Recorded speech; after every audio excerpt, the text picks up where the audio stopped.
ជំរាបបងលោកនេះគឺបងជីដូនមួយអូនណា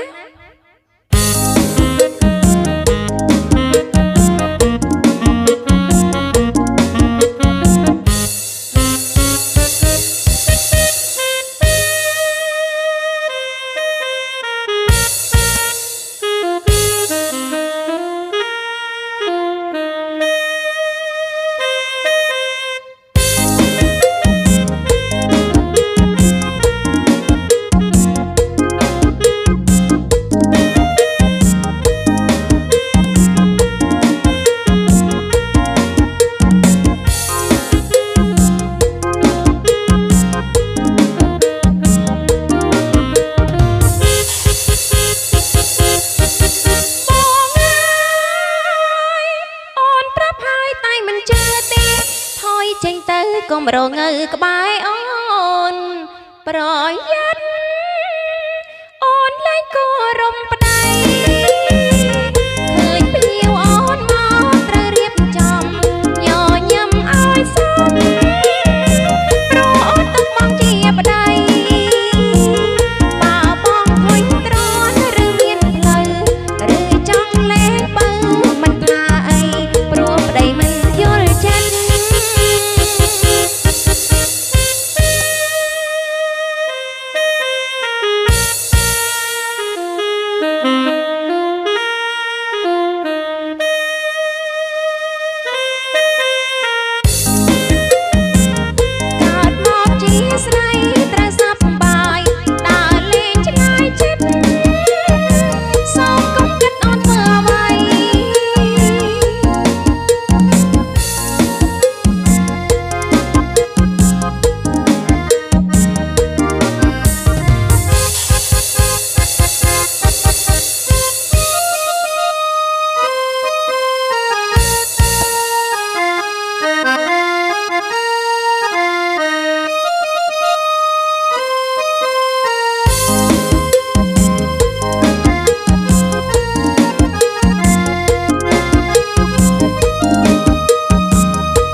ចេញទៅកុំរងើក្បែរអូ